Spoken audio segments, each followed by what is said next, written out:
दुनिया कुछ भी कहे, भगवान इतना जरूर जानता है कि जो मेरे लिए रोया है, जिसके नैनों में मेरे लिए अश्रु आए,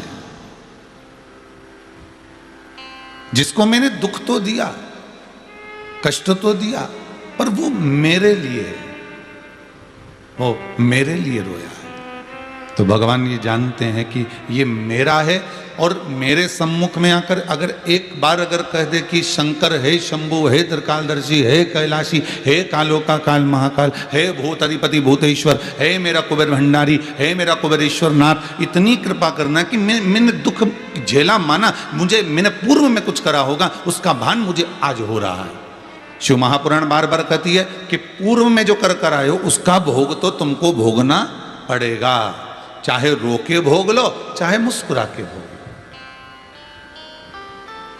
फिर वही वाली बात आ गई, थोड़ी सी तकलीफ आई, थोड़ा सा दुख आया, थोड़ा सा कष्ट आया, आपने पत्रिका दिखाई, पत्रिका में दोष देखोगे कि पत्रिका में ये दोष है, वास्तुशास्त्री को घर दिखाओगे तो कहेगा कि इसमें दोष है, काल सर्प का दोष है, पितरों का दोष है, वास्तु का दोष है। आपने दुनिया में दोष देखा, पर अपने भीतर का भी तो दोष देखो कि हमने क्या करा, हमने क्या बोल दिया, हमने ऐसा क्या कर दिया, हमने क्यों ऐसा करा, अपने भीतर का दोष क्यों नहीं दिखता।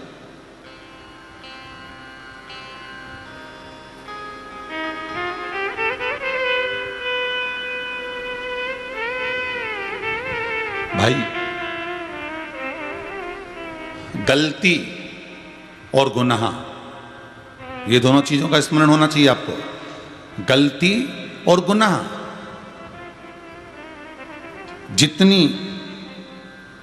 जितने लंबा सफर करते हैं, ये ध्यान दीजिएगा, गलती और गुनाह ये जितना लंबा सफर करेंगे, गलती आपने छुपा ली, छुपा कर रख ली और उसका लंबा सफर चल रहा है, गुनाह तुमने कर लिया और छुपा लिया और लंबा सफर चल रहा है। ये गलती और गुनाह जितना लंबा सफर करते हैं उतना वापिस आने में देरी होती है महाराज। मुख दिखाने में देरी होती है, गलती और गुनाह।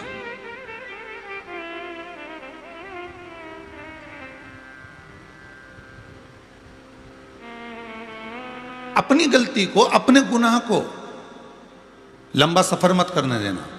जैसे ही गलती हुई वैसे ही सदगुरु के चरण में, माता पिता के चरण में, घर के बड़ों के चरण में, और जिसकी गलती करी उसके चरण में जाकर माफी मांग लेना। इसको लंबा सफर मत करने देना कि मैं परसों नरसों और दिन, तो मालूम पड़े वो गलती खिंचाती जाएगी और खिंचाएगी, फिर मुख नहीं दिखा पाओगे। गुनाह जो करा है उसके लिए भी क्षमा याचना कर, और लंबा मुख किससे दिखाओगे? ठीक है,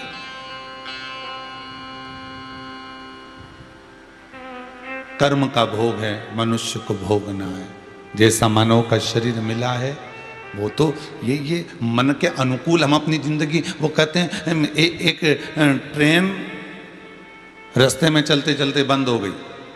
अब ट्रेन रास्ते में चलते चलते बंद हो गई तो इंजीनियर भी बड़ा विचित्र था, उसने कहा डब्बे चेंज कर दो, इधर का डब्बा पीछे लगा दो, पीछे का डब्बा आगे लगा दो। उन्होंने इंजन को बुलवाया और इंजन को बुलवा के डब्बे चेंज करे, फिर वो ट्रेन फिर भी नहीं चली। फिर किसी ने कहा ये ट्रेन नहीं चल रही, तो कहा एक काम करो, सारे डब्बे हटा लो, दूसरे डब्बे लगा दो। फिर दूसरे डब्बे लगाए, फिर भी ट्रेन नहीं चली।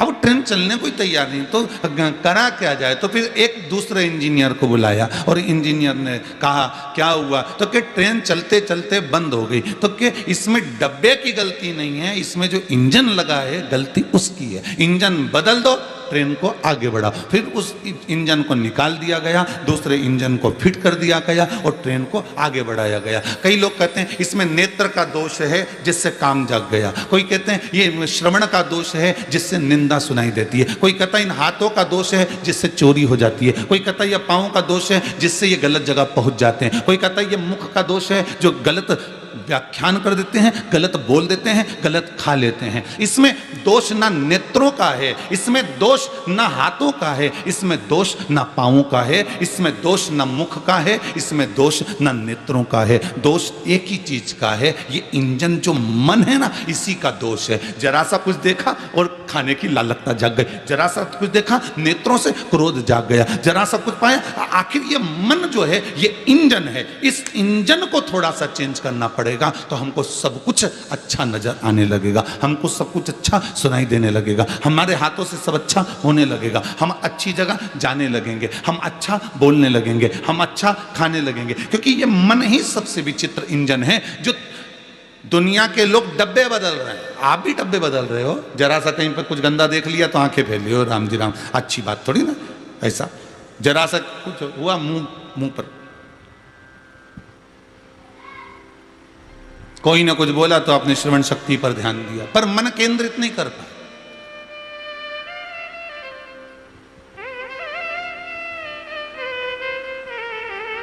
हमने दुनिया को बदलने का प्रयास करा पर अपने आप को नहीं बदल पाए।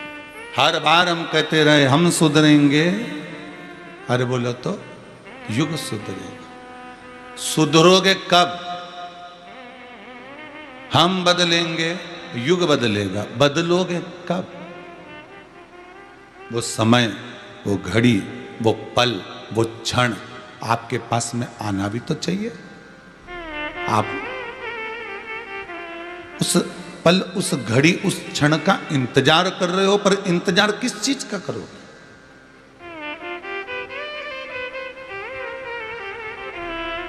बदल लो इस मन को, बदल। और ये मन जब बदल गया, ये चित्त, ये वृत्ति जब व्यक्ति की बदल जाती है तो चाहे कितनी भी गलत संगति सामने आ जाए तो भी वो गलत नहीं कर पाता। विभीषण और केकई, विभीषण और केकई इसका उदाहरण है। लंका में विभीषण रहते हैं, चारों तरफ राक्षस राक्षस रहते हैं, अपशब्द कहने वाले, ताने देने वाले, मदिरापान करने वाले, मांसाहार करने वाले, भक्षण करने वाले, वैश्यावृत्ति करने वाले, जुआ खेलने वाले, सारे उस लंका के अंदर निवास करते थे। इसके बाद भी विभीषण में कोई आदत आई क्या? अरे बोलो तो नहीं। विभीषण बिगड़ा क्या? नहीं।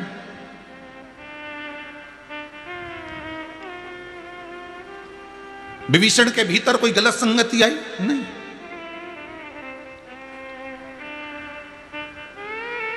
एक मां अपने बच्चे को रोज चिल्लाती है, उसके साथ मत रहा कर, मैं तेरे को 50 बार समझा चुकी, नहीं तो जोड़ दूंगी रख के। मैंने तेरे को 50 बार समझाया, उसके साथ मत रहा कर, वो बेकार है, बहुत गंदा लगता है मुझे, उसके साथ मत रहना, नहीं तो दूंगी दो धर कर। वो गलत काम करता है, वो जुआ खेलता है, वो मांसाहार करता है, मदिरापान करता है, वो वेश्यावृत्ति करता है, उसके साथ मत रहना। पर शिव महापुराण की कथा तो कहती है कि लंकाधिपति रावण की उस नगरी में सारे ही ऐसे थे, एक विभीषण को छोड़कर सारे। तो वो क्यों नहीं बिगड़ा? क्योंकि उसने अपने मन को, इस इंजन को परमात्मा में लगा कर रखा था। तो डब्बे बदलने की जरूरत नहीं है। फिर तो देखे जितना देखना। कौन कहता है कि नाटक मत देखो? कौन कहता है कि फिल्म मत देखो? कौन कहता है कि सीरियल मत देखो? तुम नाटक देखो पर घर में नाटक मत करो।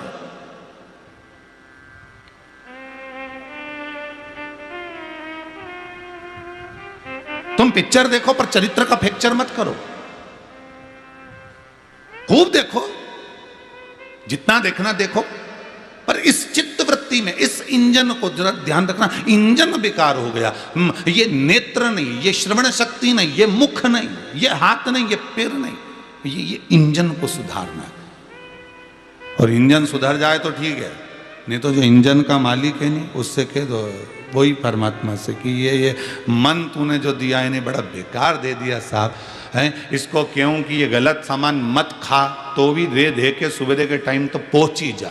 सुबह नहीं पहुंचे तो रात के पहुंच जाए। तो भगवान से प्रार्थना करो कि मन तूने बड़ा विचित्र दे दिया, इंजन बड़ा गड़बड़ दे दिया, मैं क्यों कि ये गलत चीज मत देख। इसके बाद भी ये नेत्र पहुंच जाते, जान कर करके वो व्हाट्सएप खोलने में आ जाएगा और ये नहीं पढ़ना अपन को मैसेज किसी का, फिर भी वो हाथ में आ जाएगा।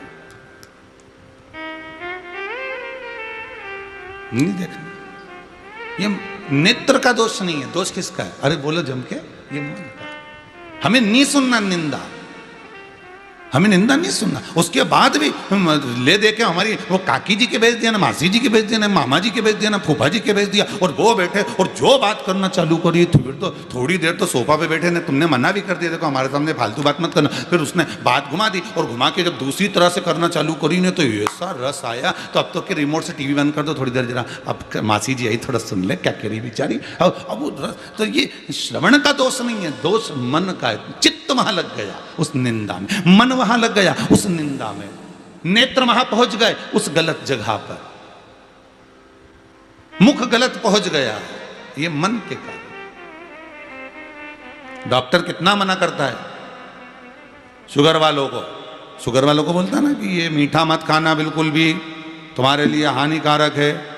फिर भी शुगर वाला व्यक्ति वो इंजेक्शन ले लेगा, टेबलेट खा लेगा, पर मन सामने अगर काजू कतली आ जाए, सामने अगर बंगाली आ जाए, सामने रसगुल्ला आ जाए तो क्या करेगा? रसगुल्ले को भी निचोड़ लेगा पर खाएगा जरूर। ये जिह्वा का दोष नहीं है हो, ये दोष जिह्वा का नहीं है, ये इंद्री इस इंद्री का नहीं है हो, दोष है इस इंजन का, इस मन का, ये दौड़ जाता है।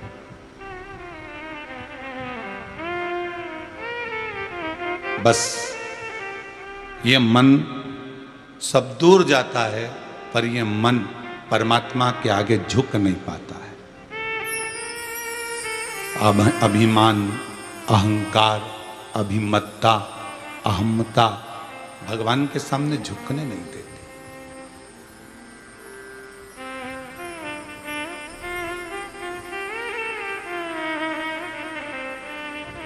और जिस दिन ये मन भगवान के सम्मुख में झुक गया, भगवान के सामने झुक गया। आपको कथा में इससे पहले जो कथा हुई थी उसमें वर्णन किया था, इस सिर को घर के बुजुर्गों के सामने, घर के बड़ों के सामने, गुरुजन के सामने, माता पिता के सामने, परमात्मा के सामने इस सिर को झुका दिया करो। क्यों? इस सिर में सब कुछ भरा हुआ है और ज्यादा भरा हुआ है ना, इसलिए इसको उंडेलते रहो गुरुजन के चरणों में, माता पिता के चरणों में इसको गिराते रहो, छोड़ते रहो।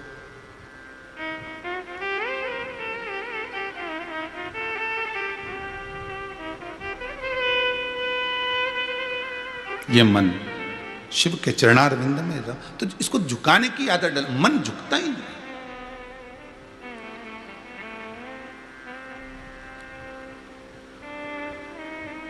बताओ, एक कहीं शादी में देखा था हमने तो कि वो लड़की ऐसी खड़ी थी और स्टेज पे, और दूल्हा भले वो उसके माँ बाप के सामने कभी नहीं झुका बापड़ा, कभी उसने गुरुजी के सामने धोखनी लगाई, पर माता पिता के आगे धोखनी लगाई, कभी उसने माता पिता गुरुजन को, घर के बड़ों को, कभी बहन को, कभी भाई को जिस आदर से फूल नहीं दिया, उस आदर से वो फूल दे दिया था। हम सामने सोफे पे बैठे थे, सामने वो स्टेज पे लड़की बड़ी तंग के खड़ी हुई थी, बड़ी इठला रही थी, और लड़का घुटना टेक के फूल दे रहा था। हमने कहा गजब का सीन है साहब, गजब।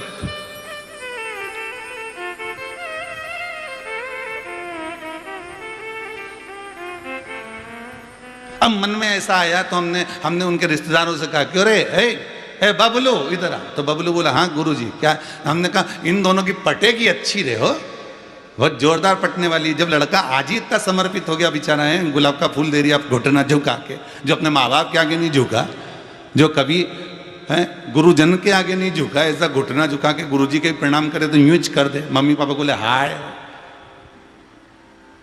और वो आज घुटना झुका के अगर गुलाब का फूल दे रहा है तो इन दोनों में पटेगी जरूर हो। और मालूम पड़ा 3 महीने बाद तो तलाक हो गया।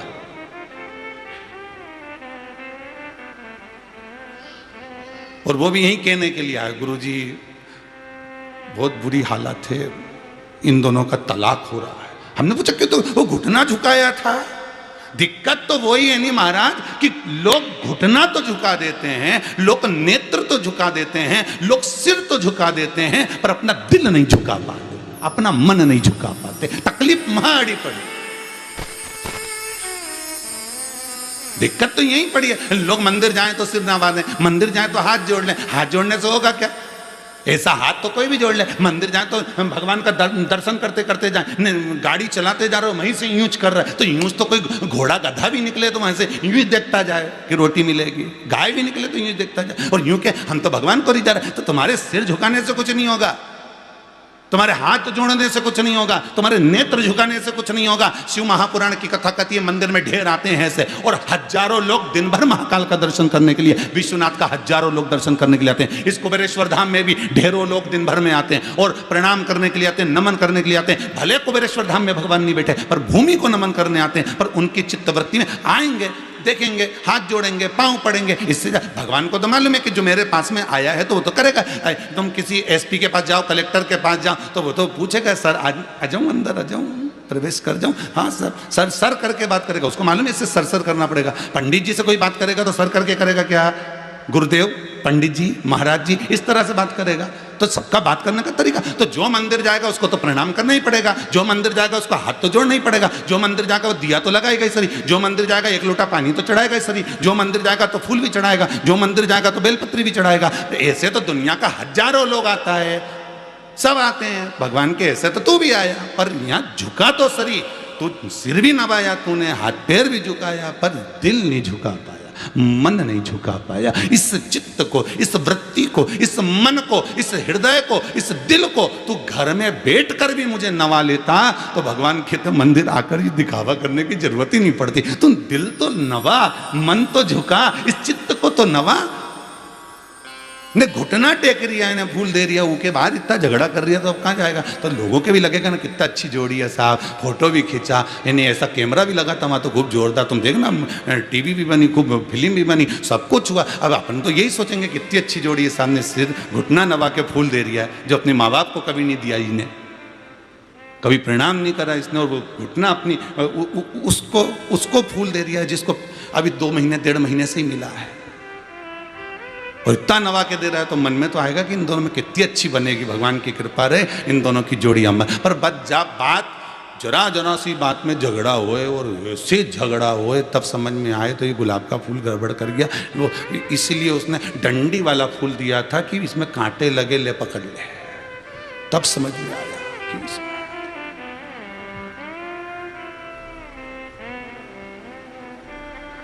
नम्रता नहीं, प्रेम। और जो एक बार दिल से झुक गया, मेरे काल अधिपति महाकाल के चरणों में जो एक बार दिल से झुक गया, दिल से जो झुक गया, तो मेरा काल अधिपति महाकाल फिर उस पर जो कृपा करता है वो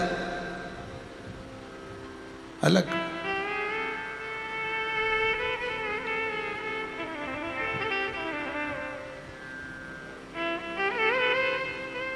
एक पहलवान ने सामने एक राम जी का फोटो लगा रखा था और सुबह सुबह ऐसा हाथ धरे ने दंडवत, वो एक्सरसाइज करे दंडवत, ऐसे दंडवत करता जा।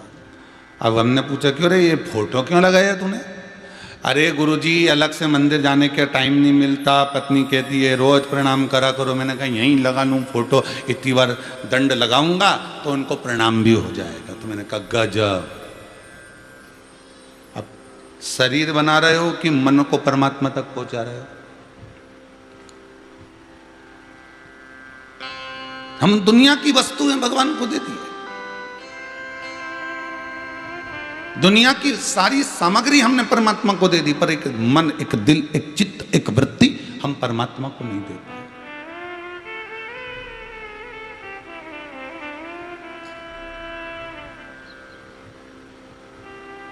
महाराज, एक नदी को बड़ा अहंकार था, बहुत अभिमान। और नदी ने समुद्र से जाकर कहा, समुद्र तू मुझे जानता है? समुद्र बोला, हाँ तुम नदी हो, बड़ी विशाल नदी हो। जानता है ना तू मुझको? हाउ? बहुत अच्छे से जानता हूं। बड़ी विशाल नदी हो तुम इस भारत की भूमि की। अच्छा समुद्र, तुमको अगर मेरा मन है कि मैं तुम्हें कुछ देना चाहती हूं, तुम्हें क्या चाहिए बोलो, मैं तुम्हें दे दूंगी। समुद्र ने कहा मेरे को कुछ नहीं चाहिए, मेरे पास सब है, रतन मेरे पास, माणिक मेरे पास, मोती मेरे पास, औषधि मेरे पास, धन दौलत सब कुछ मेरे पास में।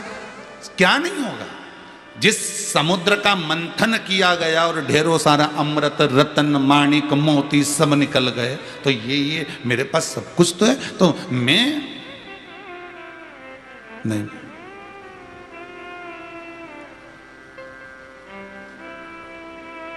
मुझे कुछ नहीं चाहिए। नदी ने कहा समुद्र, मैं तुझसे बार बार कर रही हूं, तुम मुझसे कुछ मांग ले। समुद्र ने देखा नदी को कितना अहंकार है, बड़ा अभिमान नदी को था। तुम मुझसे कुछ मांग ले। नहीं, मुझे कुछ नहीं मांगना। फिर भी नदी ने कहा कुछ तो मांग ले। तब समुद्र ने कहा इसका अहंकार तो तोड़ना पड़ेगा। तो समुद्र कहता है एक काम करो, तुम मुझे हरी हरी दूबा ला कर दे दो, दुर्बा ला कर दे दो, घास ला कर दे दो। नदी ने कहा क्या रे समुद्र, तू भी मांगा तो क्या मांगा, दुर्बा और घास?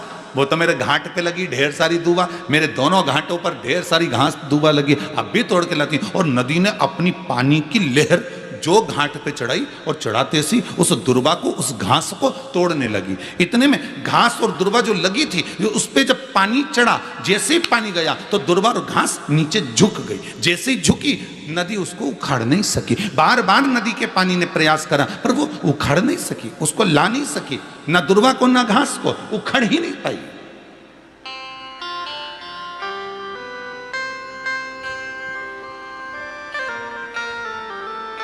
दुर्बा घास नहीं उखड़ी नहीं। नदी वापिस आ गई समुद्र देव के पास में। समुद्र देवता ने पूछा नदी ले आई?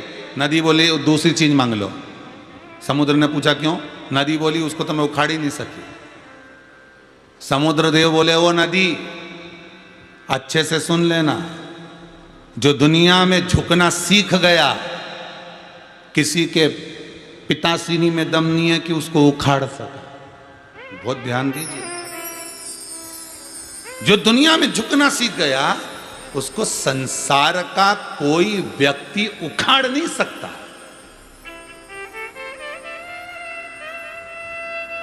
उखड़ता कौन है?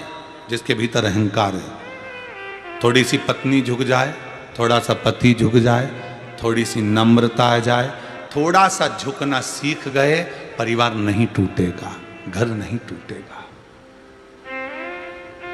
टूटने वाला नहीं है। पर कोई झुकने को तैयार नहीं है। यहां तो दिक्कत इस बात की, तो झुक गए।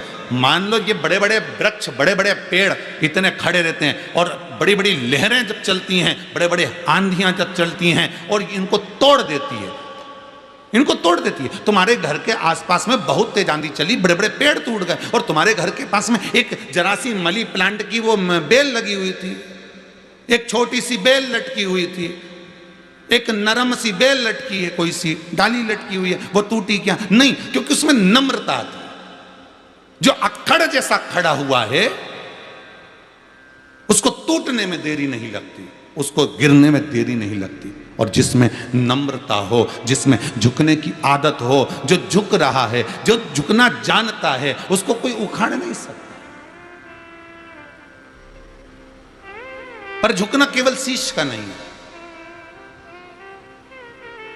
झुकना केवल शीश का नहीं है,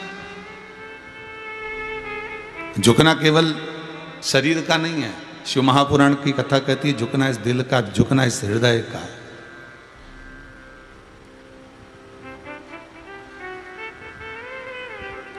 झुकना इस चित्त वृत्ति का।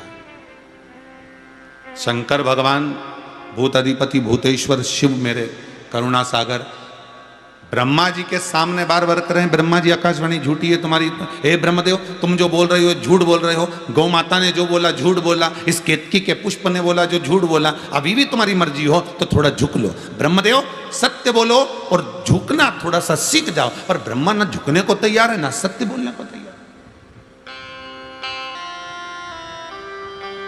ब्रह्मा ना सत्य बोल रहे हैं ना झुक रहे हैं। अब दिक्कत ये अड़ गई कि ये झुकेगा नहीं और सत्य बोलेगा नहीं और बोलेगा नहीं तो जाएगा।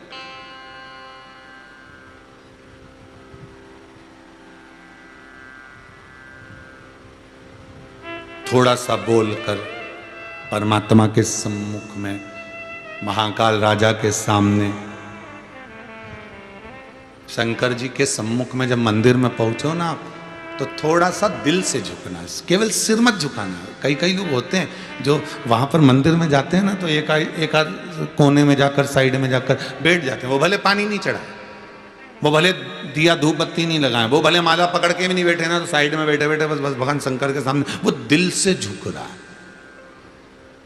तुम में और तुम्हारे पति में जमीन और आसमान का अंतर है। पत्नी पूजन करती है तो मन में सोचती है कि मेरे साथ पति पूजन में बैठे, और पति के मुझे ये फालतू का नाटक आता नहीं है। दिक्कत वहां भी है। पति के मुझे फालतू का नाटक नहीं आता, पत्नी के मेरे साथ पूजन में बैठो, तुम मेरे साथ में बैठकर ये करो, तुम ये पूजन करो, ये पाठ करो, ये अनुष्ठान करो, ये करो, वो करो। पति नहीं करता। पत्नी हाथ से दान देती है तो सोचती है मेरा पति तो कभी दान ही नहीं देता, तो पति से कहती है तुम दान करके आओ, जाओ शनि महाराज के बाल्टी में 1 रुपया चढ़ा के आओ, जाओ ये कर कर आओ। पर पति नहीं करता। पत्नी दान कर रही है, पुण्य कर रही है, सत्कर्म कर रही है, सब कुछ कर रही है, पूजन कर रही है, अर्चना कर रही है, और उसका पति कुछ भी नहीं करता। तो उसका मन दुखता है कि ये आखिर करते क्यों नहीं। उसने 2-4 बार किसी से कह दिया कि बताओ मेरा पति तो भगवान जाने इनको दुकान से फुर्सत नहीं मिलती, ना जाने इनको क्या हो गया कि कभी 1 रुपया दान नहीं करे, कभी अठन्नी दान नहीं करे, कभी पुण्य की बात ही नहीं करे, कभी भजन कीर्तन ही नहीं करे।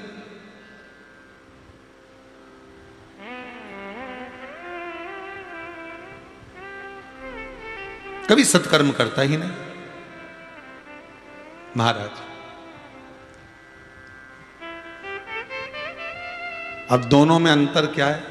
पत्नी दिखावा कर कर दे रही है, पत्नी दिखावा कर कर भजन कर रही है, और पति दिखावा नहीं करता।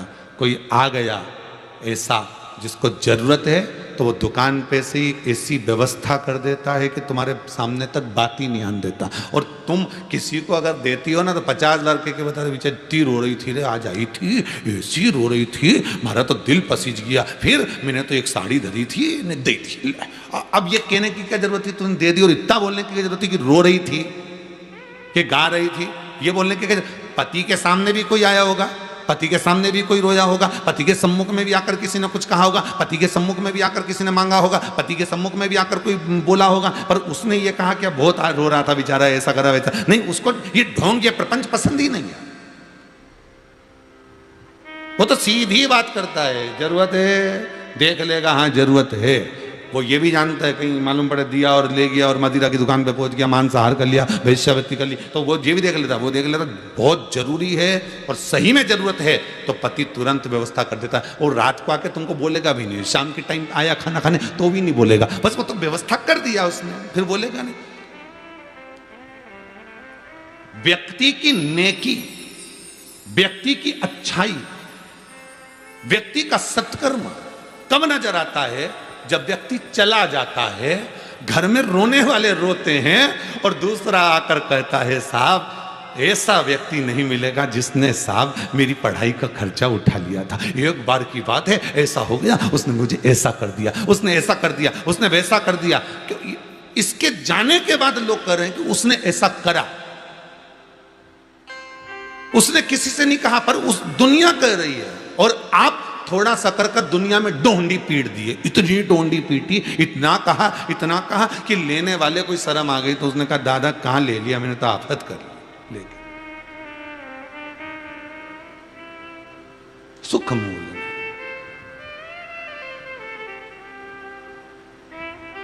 उसमें सुख का भान नहीं, उसमें आनंद का भान नहीं।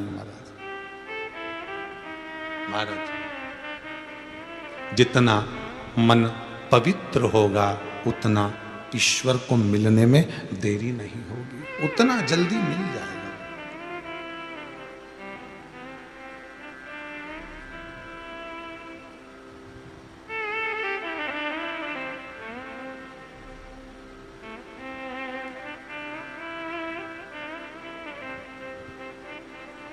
उतना जल्दी मिल जाता है और देरी नहीं होती। ब्रह्मदेव एक बार झुक लो, एक बार सत्य बोल दो, भगवान विष्णु पास में खड़े होकर भी ब्रह्मा जी को कहते रहे कि एक बार सत्य बोले, एक बार झुक ले, नहीं झुका।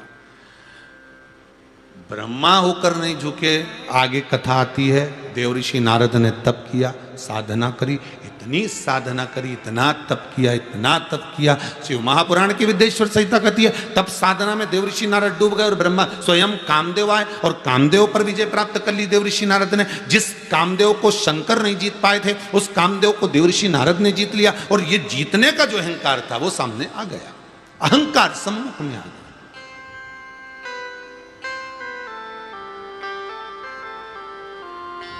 जीतने का जो अभिमान है, जीतने का जो अहंकार है, ये कब टूट जाए कोई भरोसा नहीं। जीतने का अहंकार।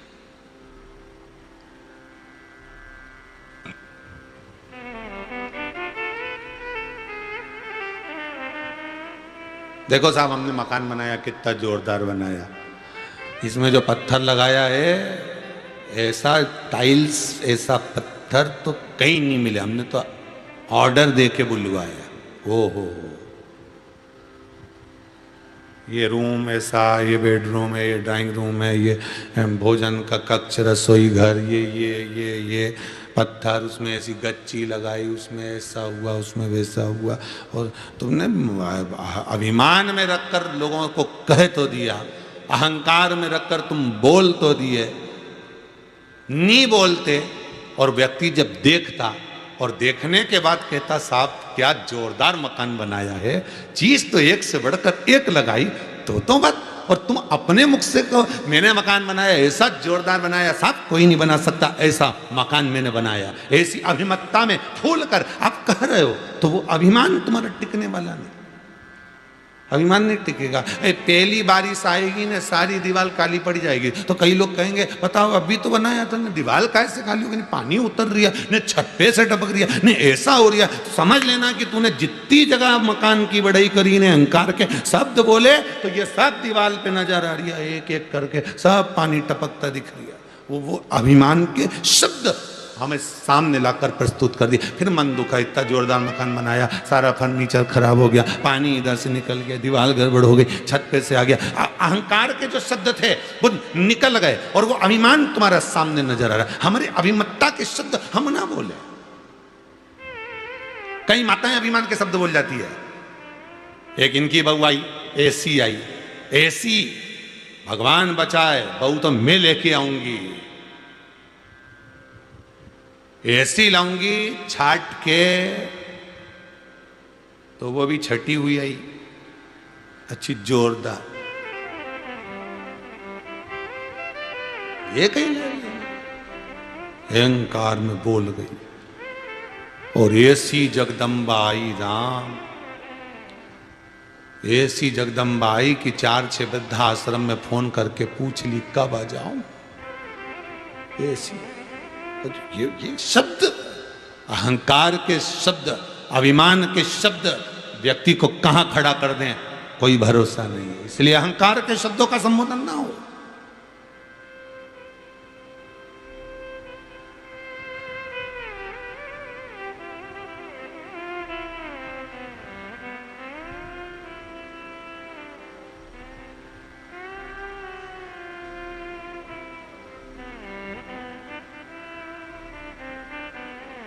एक तो तेरे तन की भस्मी,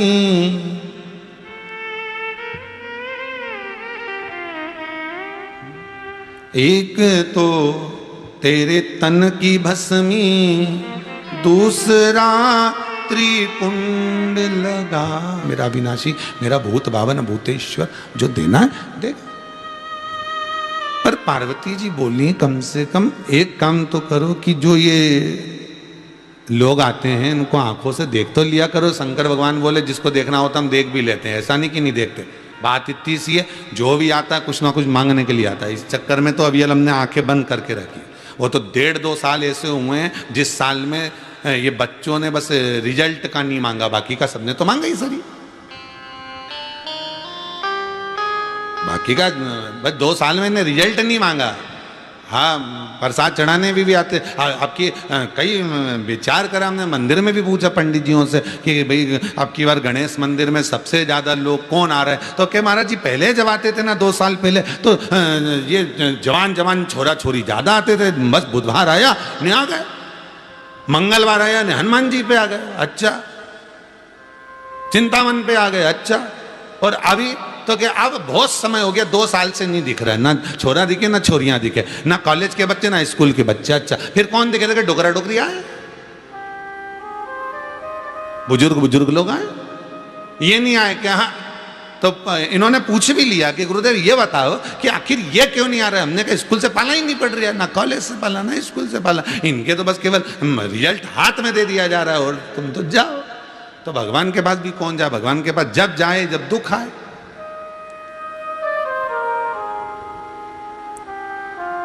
अभी सीए का रिजल्ट आन दो या इंजीनियरिंग का रिजल्ट आन दो या कोई सी कंपनी का रिजल्ट आन दो, फिर देखो मंदिर में भी अपार भगवान भगवान भगवान भगवान भगवान। वो तो सरकार का भला हो जिन्होंने कोरोना महामारी में मंदिर भी एक साथ बंद कर दिए, नहीं तो लोग जिनके यहाँ के लोग बीमार पड़े रहते दौड़ के मंदिर में पड़े रहते हैं। भगवान भगवान बोलते अच्छा हुआ तुम भी बंद हम भी बंद, अब घर में भजन करो, अब करो घर में भजन। अब यहाँ देखिए अब कितना सुंदर संवाद आया शिव महापुराण का। इस संवाद को समझना। मंदिर जाते तो क्या करते? सिर नवाते। मंदिर जाते तो क्या करते? हाथ जोड़ते, दिया लगाते, अगरबत्ती लगाते, धूप बत्ती लगाते, चरणों को प्रणाम करते। घर में रहकर क्या करोगे? शिव महापुराण की कथा कहती घर में रहकर तुम दिल से नमन करोगे, और शिव को वही प्रिय है। तुलसीदास जी कहते कलयुग केवल नाम आधार। घर में रहोगे तो क्या करोगे? घर में रहकर तुम भजन करोगे, श्री शिवाय नमस्तुभ्यम। अब घर में रहकर जो उपाय कर सकते हो, ना तुम पीपल के पेड़ के नीचे जा सकते हो, ना तुम बेलपत्री के पेड़ के नीचे जा सकते हो, ना तुम मंदिर जा सकते हो, ना तुम तीरथ जा सकते हो। तो करोगे क्या? अगर घर में कोई व्यक्ति बीमार पड़ा हुआ है तो तुम घर में ही श्री शिवाय नमस्तुभ्यम का जाप करोगे, स्मरण करोगे। एक ये कोई ने भेजा, सुनंदा राउत हड़पसर पुणे से हैं ये, इन्होंने एक पर्चा भेजा है।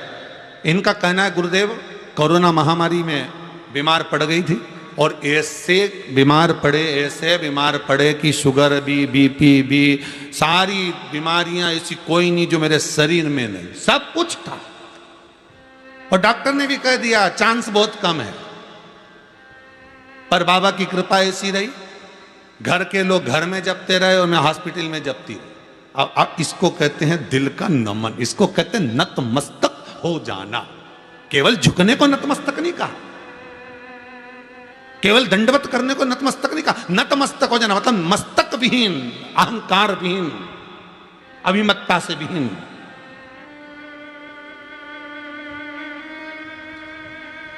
कोई सामने नहीं है, फिर भी मंत्र कलयुग केवल नाम आधारा, सुमर सुमर नर उतर नतमस्तक हो जाए।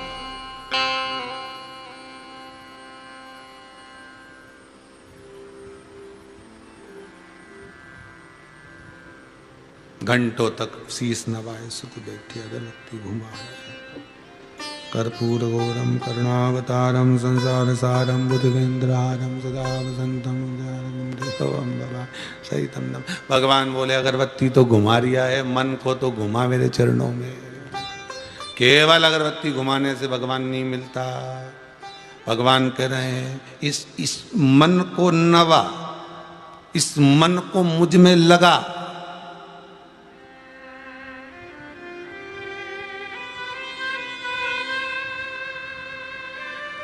इस मन दिल से फेरे लगाना चाहता है किसी दूसरे के साथ और मन से फेरे लगा रहा है हनुमान जी के, इस शरीर से फेरे लगा रहा है हनुमान जी के, फेरे दूसरे। चित्त नहीं रम पाया, मन नहीं रम पाया, चिदानंद वृत्ति नहीं रम पाई। कभी कभी भगवान के मंदिर में जाकर कहा करो भोलेनाथ जी, कभी कभी हम तो आपसे भी कहेंगे, कभी कभी मंदिर जाएगा तो रोज अगर दूध ले गए ना, रोज तुम लोटा भर के दूध ले गए, तुम रोज बेलपत्री ले गए, तुम रोज जल लेकर गए, तो एक आध दिन शंकर भगवान के पास में तुम एक लोटा घी भी भर के ले जा सकते हो। कभी कभी भगवान मन करे तो शहद भी ले जा सकते हो। कोई जरूरी है कि पंचामृत बनाऊंगी तभी लेके जाऊंगी? ये पंचामृत तो रोज लोग चढ़ाएं, तो कभी कभी कोई नया तो करने का प्रयास करो कि मेरे को आज भगवान को रिझाने के लिए कुछ नया करना है, आज लोटा भर के मैं दही लेके जाऊंगी।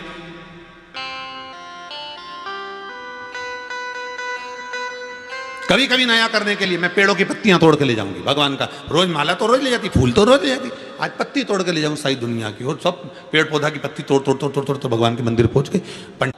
आज कौन तारीख हो गई है? 9 हो गई होगी, 7, 8, 9 तारीख। कल ही का दिन बीच में पड़ा अमावस्या का, एक आज भी अमावस्या, कल भी स्नान दान अमावस्या। दोनों अमावस्या का बड़ा विधान है महाराज। 4 नवरात्रे होते हैं तो 4 अमावस्या होती हैं श्राद्ध पक्ष की। कल है वो स्नान दान अमावस्या, श्राद्ध पक्ष वाली।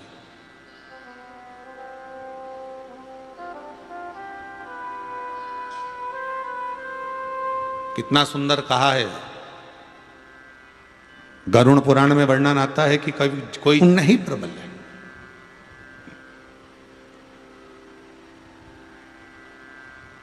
दान पुण्य स्मरण करो, चित्तवृत्ति से करो।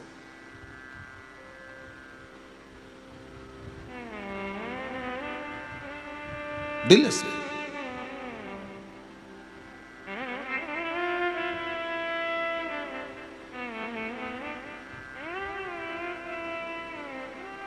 अब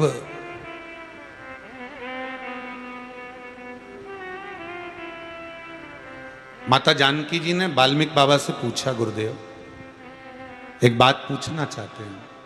बोलिए, क्या है?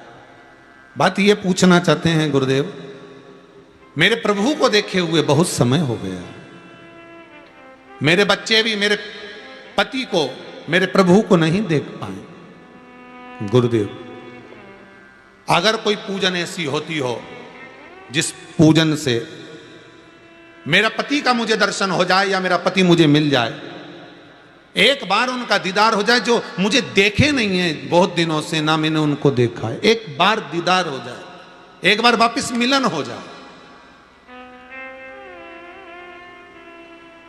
जिस व्यक्ति का कोई कार्य सिद्ध नहीं हो रहा है, कोई कार्य अटक गया है, मिलन नहीं हो रहा है, कोई अदालत तक में बात पहुंच गई है और मालूम पड़े संबंध टूटने वाला है, लग रहा है कि ये ससुराल वाले नहीं रख रहे, या लग रहा है कि ये संबंध हमारा खराब होने वाला है, उस व्यक्ति को ये व्रत 9 दिन के धारण कर लेना चाहिए, जो माता जानकी जी ने वाल्मीकि बाबा से पूछ कर करा था,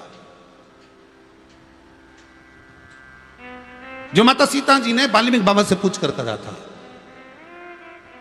तो वाल्मीकि बाबा ने कहा, जानकी अये सीते सुनो, एक व्रत है, एक उपवास है, एक व्रत है, एक साधना है, अगर वो तुम कर लोगी 9 दिन तक तो ये पक्का है कि तुम्हारे पति का दर्शन तुम्हें हो जाएगा और तुम्हारे पुत्रों को भी तुम्हारे पति का दर्शन हो जाएगा, उनके पिता का दर्शन हो जाएगा। ठीक है, क्या उपाय?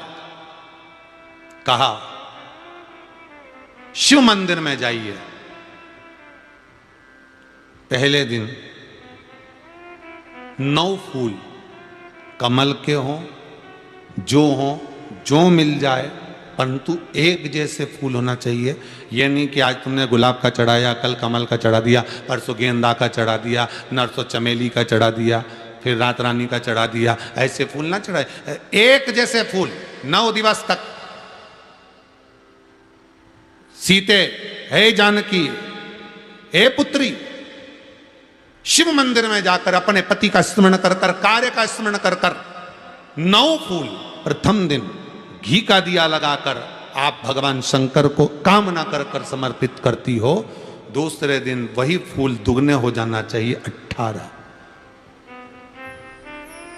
तीसरे दिन फिर 9 जोड़ लो, 27, फिर 9 जोड़ लो, फिर 9 जोड़ लो, जोड़ते जोड़ते 90 दिन 81।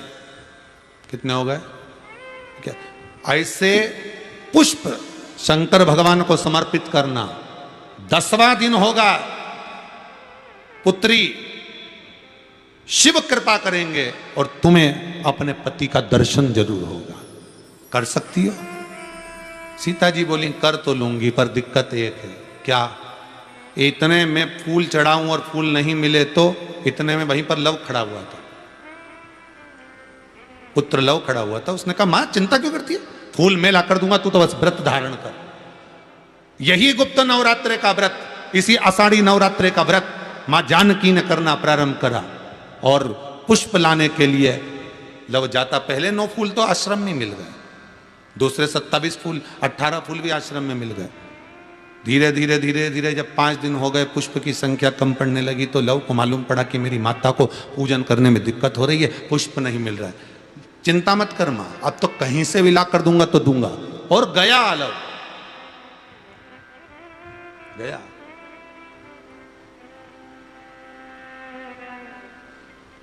अयोध्या में पहुंच गए, जहां एक सुंदर सा सरोवर था।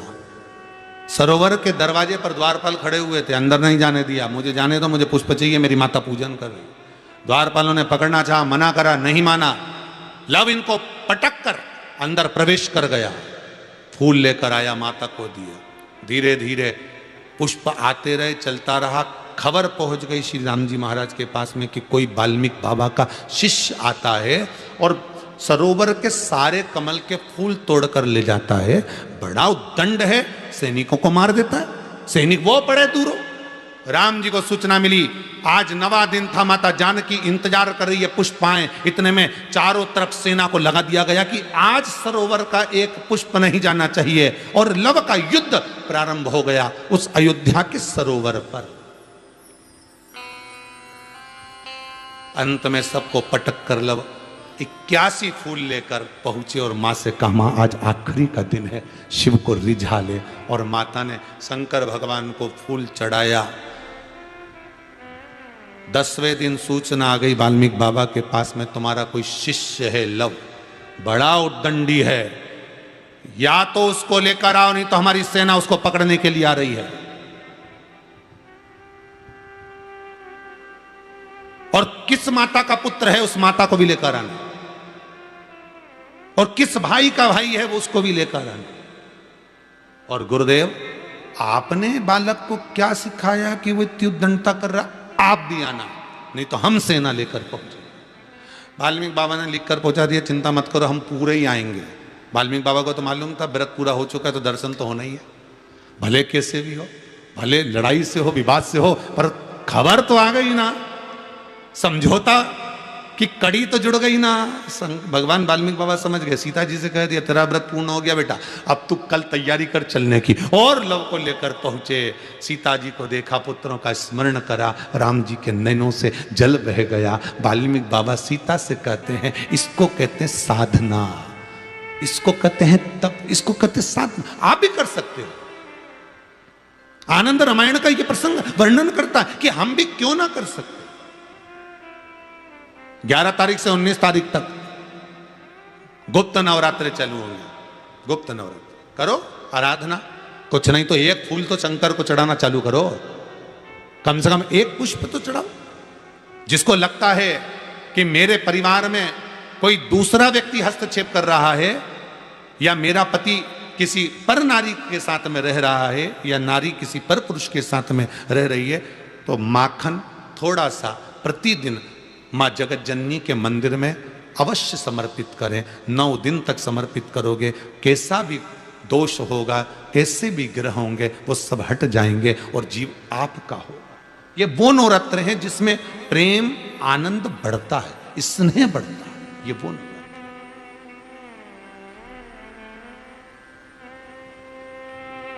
ये कोई साधारण नवरात्र नहीं है महाराज। भाई भाई में अगर द्वेष हो रहा है, विवाद चल रहा है, अदालत में बात चल रही है, कोई समझौता नहीं हो रहा, एक दूसरे से बातचीत बंद है, करो नवरात्र, यही गुप्त नवरात्र धारण करो। 9 दिन कुछ भी, आप बाबा को पुष्प समर्पित करो, फूल। लगता क्या है, कोई यहाँ लिखा तो आनंद रामायण में ये थोड़ी नहीं लिखा कि एक एक सोने की अंगूठी समर्पित करो रोज की।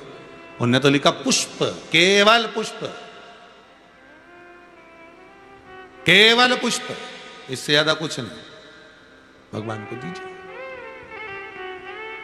कोई कामना है आपकी नहीं हो रही, लग जाओ 11 तारीख से, कल की अमावस्या हो जाने दो, 10 तारीख 11 तारीख लग जाए, बाबा को रिझाओ, उसको मनाने का प्रयास करिए, प्रकट हो।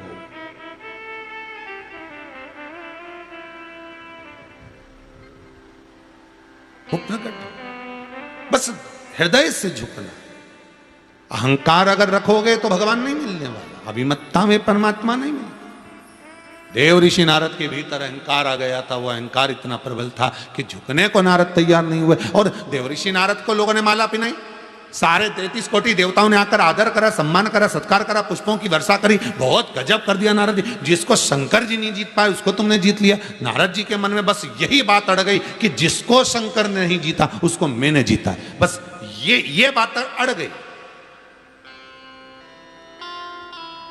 कोई व्यक्ति काम नहीं करे और तुम्हारा कोई काम हो जाए नहीं, फिर तुम्हारे भीतर जो अहंकार है, किसी ने नहीं करा, मैंने करा, ओ बहुत बढ़िया। किसी ने एक हाथ नहीं लगाया मेरी छोरी की शादी में, मेरे छोरा की शादी में किसी ने बर्तन नहीं उठाए, वो तो मैं वो जगदम्बा, धन्य है काल रात्रि कुसमांडा, गजब। अब तूने ये किया कि किसी ने हाथ नहीं लगाया, एक रिश्तेदार नहीं आया, एक ने जरा सा बर्तन नहीं उठाया, वो तो मैं थी जो तक कर गई, तो तू थी। ये श्वास जब तक है, और श्वास मतलब शिव, श्वास रूपी शिव शरीर में है तो ये शरीर है, श्वास रूपी शिव निकल गया तो ये शरीर नहीं, शव है। तो तूने करा क्या? वो तो अगर भोले बाबा की दया न होती, अगर शंकर की करुणा ना हो, कृपा ना हो, दया ना हो, तो कौन करेगा? तुम्हें तो ये कहना चाहिए कि मेरे परिवार वालों ने हाथ नहीं लगाया, अच्छा हुआ, मेरे परिवार वालों ने बर्तन नहीं उठाया, अच्छा हुआ, मेरे परिवार वाले ने आकर काम नहीं करे, बहुत अच्छा हुआ, मुझे जिस शंकर पर भरोसा था उसने आकर सब कर दिया। तुम्हें यह अहंकार आना चाहिए कि वो कर गया है। मैंने किसी एक परिवार वाले ने हाथ नहीं लगाया, एक व्यक्ति ने कोई कुछ नहीं करा, वो तो मैंने करा। नहीं, तुम्हें यह कहना चाहिए कि जिस पर विश्वास करा, जिस शंभु पर, जिस शंकर पर मुझे नाज था, विश्वास था, वो शंकर ने, वो कालों के काल महाकाल ने, वो विश्वनाथ ने मेरा विश्वास नहीं टूटने दिया। वो मुझ में ऐसा समा गया कि सारा काम उसने करा दिया, मुझ में वो समा गया। ये भाव तुम्हारा होना चाहिए। पर तुम्हारे मुंह से निकलता वो तो मैं करी, और जो मैं करे तो अभी आने वाली है,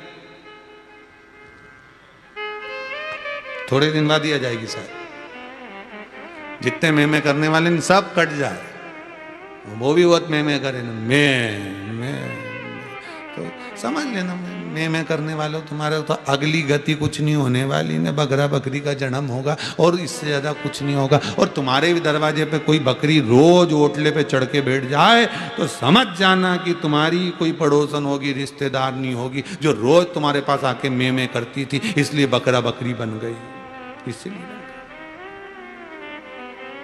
मैं का समुतन बुरा।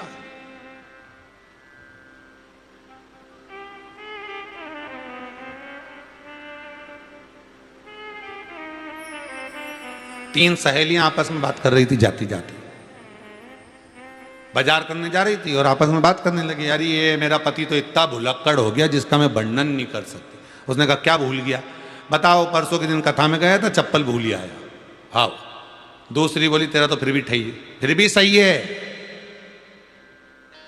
मैंने तो मेरे पति से कहा था जाके बाजार से आधा किलो घी लिया, वो 1 किलो उठा ला, और क्या कि तूने 1 किलो का बोला था। अच्छा। तीसरी बोली तुम दोनों का तो फिर भी ठीक है, मेरा तो और ही गजब था, ऐसा भुलक्कड़ राम, मैं सब्जी के ठेले पे से आलू खरीद रही और मेरे पास में आके वो टमाटर खरीद लिया, और मुझको देखकर बोलता बहन जी तुम्हें कहीं देखा है? इससे ज्यादा भुलक्कड़ कौन होगा? तो दोनों वाली चोटी जूड़ा बांधती बांधती, फिर तो ठीक है तेरा, फिर तो ठीक है, हमारा तो इतना नहीं भूला, इतना नहीं भूला वो।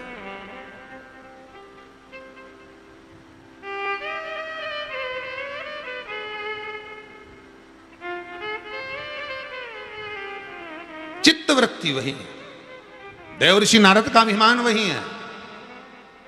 किसी ने कह दिया कि बस जिसको शिव नहीं जीते उसको नारद जी ने जीता, वो अहंकार का शब्द पकड़ कर बैठ गए।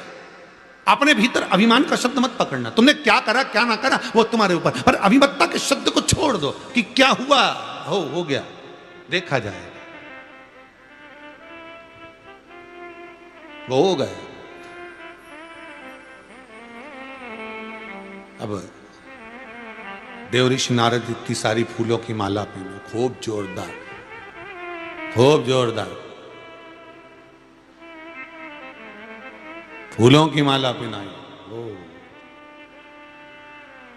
ये फुलाने वाले जो होते हैं नहीं, खूब माला माला पहनाते, जोरदार हो साहब, बहुत बढ़िया साहब, क्या साहब, क्या जोरदार साहब, माला पहना, खूब खूब पहना।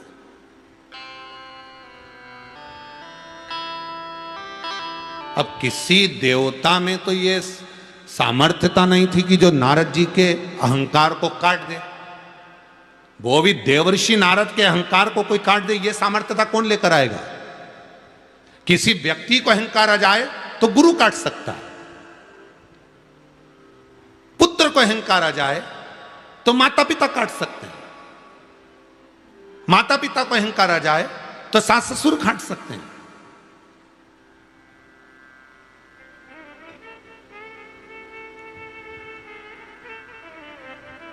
और मालूम पड़े इन सबको अहंकार न आया, पर गुरु को ही अहंकार आ जाए तो कौन काटेगा फिर?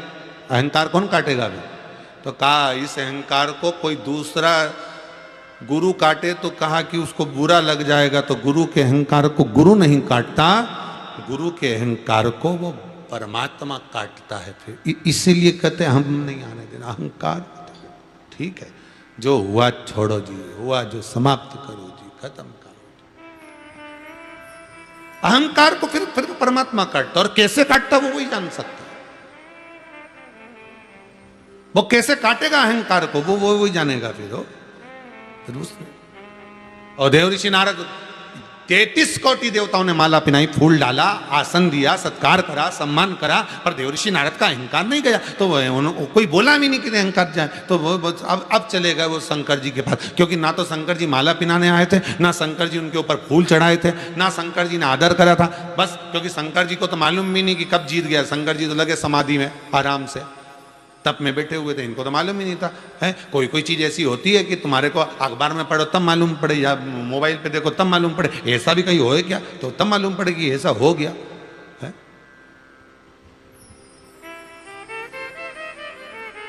तब मालूम पड़ता कि ऐसा हो गया। अब देवऋषि नारद चले।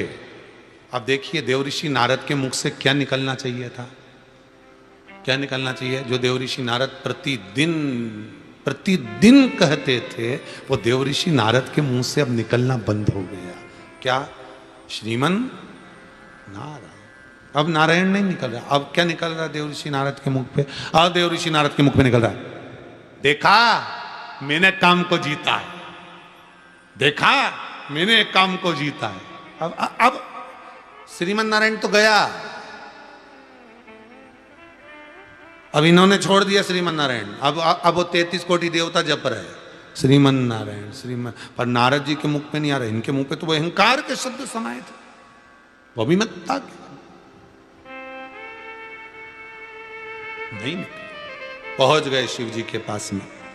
ओगड़दानी त्रिकालदर्शी शंकर, कैलाशी अविनाशी मेरे, भूत भावन भूतेश्वर कुबेर भंडारी मेरे विश्वनाथ, मेरा महाकाल राजा आलमस्त होकर बैठे हुए थे तब साधना में। देवऋषि नारद जैसे ही पहुंचे तो पहुंचते से ही जाते से ही कहा हर हर महादेव।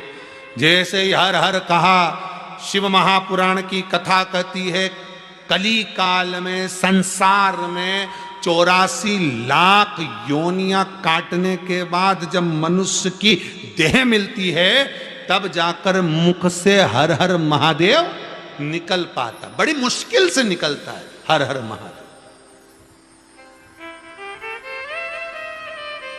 पहले हम भी हर बार कहलाते थे, हर थोड़ी देर में कथा में हर हर महादेव बुलवाते थे कि नहीं बुलवाते थे? आपने पहले की कथा देखना, यूट्यूब पे डली होगी। हर थोड़ी देर बाद बुलवाते थे हर हर महा। और हम कहते थे हर हर महादेव बोलो, दीन बंधु दयालु दया कीजिए, जो दोनों हाथ उठा के हर हर महादेव नहीं बोले उसको उठा लीजिए, हम ये बोलते थे। वो तो बेचारे एक दो लोगों ने मैसेज करा, पत्र लिख कर भेज दिया कि हम गाड़ी में कथा सुने, मोटरसाइकिल चलाते चलाते सुने, और तुम बोलो कि हर हर महादेव बोलो, नहीं तो उठा लेगा। अब बताओ हैंडल कैसे छोड़े? इसलिए योगा कर लिया है। अब कुछ ऐसी व्यवस्था, अब ये थोड़ा गड़बड़ हो गया महाराज, तो उन्होंने लिख के भेजा कुछ ऐसी व्यवस्था कर दो कि ये गाड़ी नहीं रोकना पड़े, क्योंकि हमको आप ही जाना रहता है। अब गाड़ी कितनी बार रोको? 3 घंटे की कथा में तो तुम्हारे थोड़ी देर में बोलते हर हर महादेव। अब इतनी बार गाड़ी भी रोको और पीछे कहीं का आ रही हो तो वो अपने को नहीं समझे कि इसको भूत तो नहीं लगता, हर गाड़ी रोक कर चला। तो फिर विचार करा कि अब एक काम करेंगे कि कथा के शुरू में हर हर महादेव बोलेंगे और कथा के एंड में।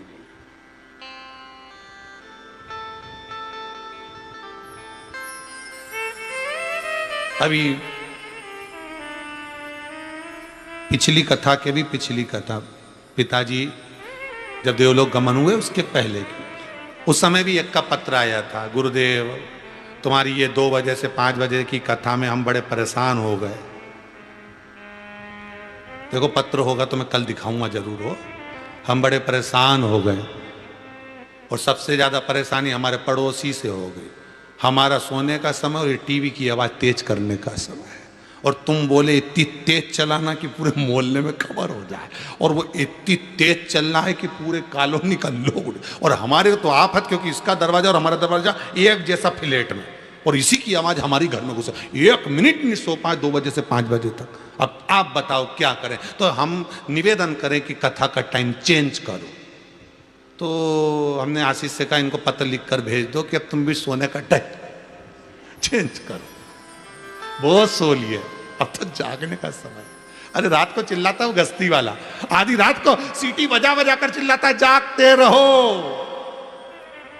उसको क्या पड़ी जगाने की, उसको क्या पड़ी जगाने की, पर वो चिल्लाता है जागते रहो जागते रहो। क्यों? क्योंकि वो इसलिए चिल्लाता है कि अगर सो गए तो तुम्हारी तिजोरी का माल कोई चुरा कर ले जाएगा। रात को गस्ती वाला चिल्लाता है, दिन में कथाकार चिल्लाते हैं कि जागते रहो अभी भी मौका है। रात को सो गए तो चोरी का माल चोर चुरा कर ले जाएंगे तुम्हारे धन को, और दिन में अगर सोते रहे तो इस चित्त वृत्ति में जो राम आने वाला था उसको कोई दूसरा ले जाएगा, आत्मा निकल कर चली जाए। इसलिए जागो, ये जागने का मौका है, तुम्हारा समय चेंज कर लो सोने का,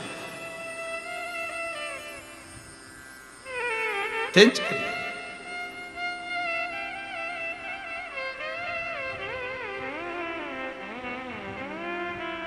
चित्त वृत्ति में शिव समाये तो वो सुख ही दूसरा।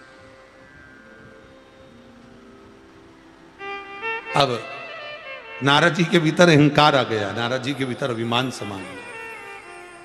अब उन्होंने जाते से कहा हर हर महादेव, जैसे ही हर हर महादेव बोले शंकर जी के नेत्र खुल गए।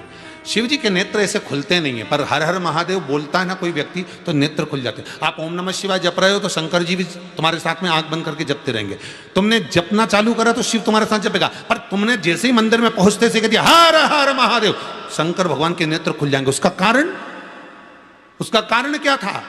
गंगा जिस समय भगवान शंकर की आराधना कर रही थी, गंगा मैया जिस समय शिव की तप साधना में डूबी हुई थी और भगवान शंकर को पति बनाना चाहती थी, पर गंगा शिव को पति नहीं बना सकी, पार्वती शिव के पति हुए। तब गंगा ने वर मांगा था कि मुझे एक वर दे दो। क्या वर?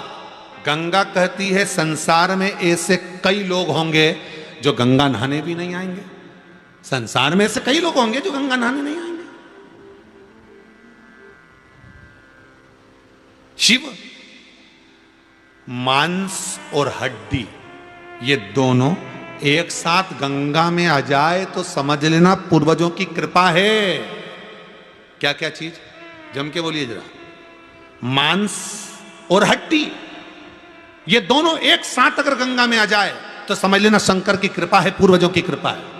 नहीं तो दुनिया के लोगों की तो केवल हड्डी हड्डी आती है, मांस तो घर ही रह जाता है जल के राख, केवल हड्डी आती है। अगर कभी आप गंगा नहाए हो शरीर से जीते जी तो बड़े प्रसन्न होना, बाबा ने बड़ी कृपा करी कि गंगा नहा ली हो, बड़ी कृपा करी है भोलेनाथ जी ने गंगा नहा ली। बड़ा दयालु है बोले ना, बड़ा कृपालु। गंगा ने वर मांगा, क्या वर मांगा गंगा ने? गंगा ने एक वर मांगा, मुझे एक वर ऐसा दे दो कि व्यक्ति कहीं पर भी रहे और एक बार हर हर गंगे कह दे, हर हर महादेव कह दे, तो ही उसे गंगा के स्नान का पुण्य मिल जाए और मेरे भोलेनाथ का उसको दर्शन नेत्र खोल कर हो जाए। केवल नेत्र खोलकर। शिव के नेत्र हमेशा बंद रहते हैं, कभी कभी खुलते हैं, कभी कभी खुलते हैं, पर हर हर महादेव जब कहा जाता है, शंकर को लगता है कि मेरी गंगा मेरे सामने आ गई, मुझसे वर मांगने के लिए। शिव नेत्र खोलकर आपको भी वर प्रदान कर देते हैं। वो ओघड़दानी वो शिव है, वो शंकर है।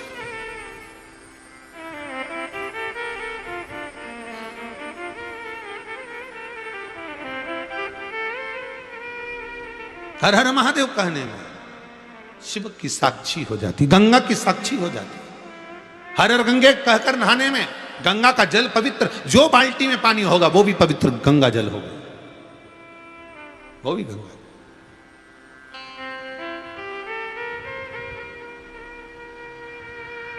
महाराज देव ऋषि नारद ने जैसे हर हर महादेव कहा, हर हर महादेव जैसे ही बोला, शिव जी के नेत्र खुल गए। क्योंकि हर हर महादेव संबोधन ही ऐसा है। आप संबोधन करो, किसी मंदिर में जाना, लोग ओम नमः शिवाय जप रहे हो, कोई अनुष्ठान कर रहा हो, कोई पूजन कर रहा हो, और तुम मंदिर में जाते सी घंटी भी मत बजाना, तुम तो बजाना ही मत ही, बस एक बार जम के दोनों हाथ उठाकर बोल देना हर हर महादेव। जितने जाप में लगे होंगे नहीं, आंख बंद करके भी, वो भी एक आंख खोल के देख लें कौन आई है। वो जब इतना सारा लोग आंख खोल के देख लेगा तो क्या महादेव नहीं देखेगा? प्रैक्टिकल करके तो देखो, एक बार प्रैक्टिकल जरूर करके देखो कि महाराज कहीं झूठ तो नहीं बोल रहा। होना चाहिए प्रैक्टिकल। एक बार एक महाराज जी प्रवचन दे रहे थे, प्रवचन में कह रहे थे मदिरा नहीं पीना चाहिए, शराब नहीं पीना चाहिए, ये गंदा नाली का पानी है, मत पियो, पियोगे तो बर्बाद हो जाओगे, गटर में पड़े रहोगे, नाली में पड़े रहोगे। उसी में महाराज का एक पहचान वाला बैठा था, उठ के खड़ा हो गया, ओ महाराज इतनी बड़ी बड़ी बात कह रही है, तेरा सग्गा भाई पी के तो नाली में पड़ा, उसको तो ज्ञान दे नहीं रिया और हमको ज्ञान दे रिया। महाराज जी को क्रोध नहीं आया, महाराज जी को बिल्कुल क्रोध नहीं आया। और महाराज जी उठकर क्या बोले, तो महाराज जी ने एक ही बात की, भैया देखो मैं भी प्रवचन दे रहा हूँ, मेरा भाई भी प्रवचन दे रहा है, मैं मुख से समझा रहा हूँ, मेरा भाई प्रैक्टिकल करके दिखा रहा है। अगर मुंह से समझ जाओ तो ठीक है, नहीं तो नाली में पड़ा है देख के समझ जाओ कि ऐसी गति तुम्हारी होगी। समझना तुमको, प्रैक्टिकल जरूर करो एक बार। किसी और वाले महाराज बोले शिव महापुराण में कुबेरेश्वर धाम, समझ, जब दुनिया देख सकती है तो महादेव क्यों नहीं देखेगा?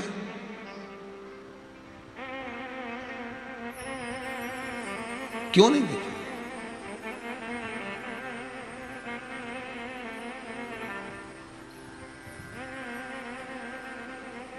और शिव शंकर देव ऋषि नारद के सामने नेत्र खोलकर बोले, क्या चाहिए बोलो।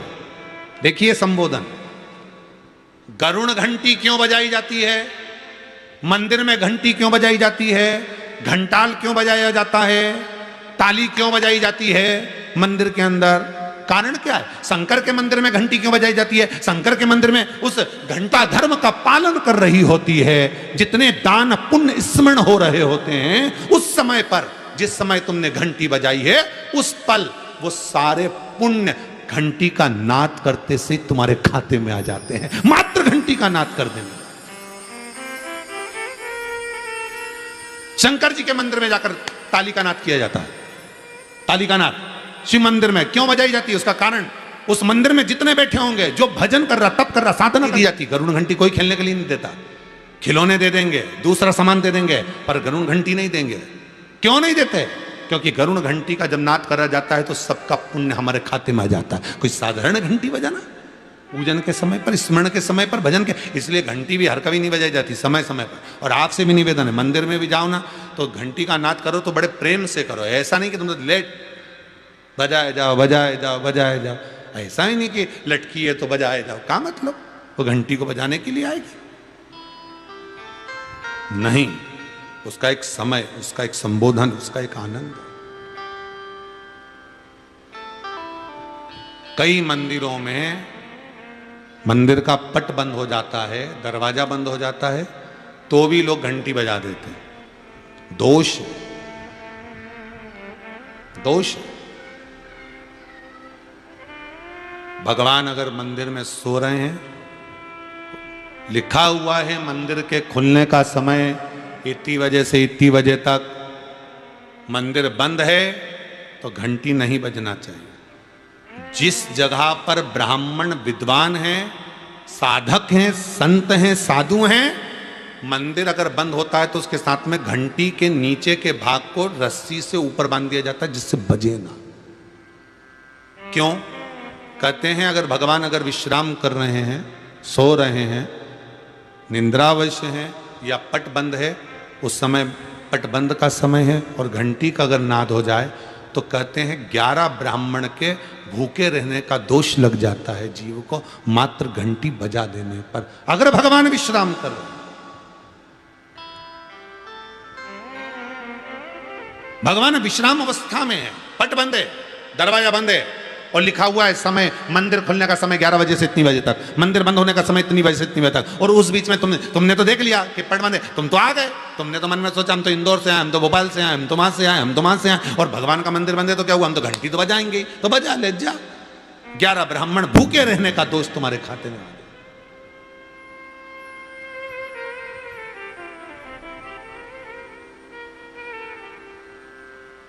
वो नाद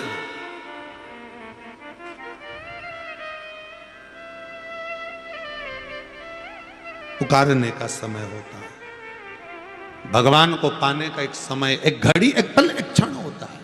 देवऋषि नारद के मन में वो अभिमान जो था वो सामने प्रस्तुत हो गया। हर हर महादेव कहा देवऋषि नारद ने, कहीं कहीं भगवान की कृपा होती है, कहीं परमात्मा की दया होती है, तब जाकर हर हर महादेव का संबोधन हमारे मुख से निकल पाता है। फिर कहूंगा 84 लाख योनियां काटने के बाद मनुष्य की देह मिलती है, और मनुष्य की देह मिलने के बाद भी अगर आप शंकर के भगत हो गए, शंकर के उपासक हो गए, शिव के हो गए, तो फिर कोई जन्म नहीं मिलता, क्योंकि मृत्यु लोक का देव है देव अधिदेव महादेव, मृत्यु लोक का देव है। और उस मृत्यु लोक के देव ने आपको अगर गले लगा लिया तो फिर कहां जाना है, इसके सिवा कहां जाना है? फिर यही, फिर हमें कहीं नहीं जाना, हमें शंकर के सिवा किसी और जगह नहीं, शिव की ही आराधना।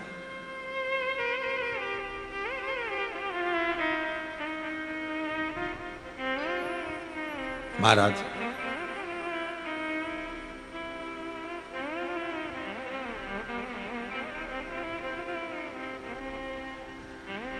शंकर की कथा भी,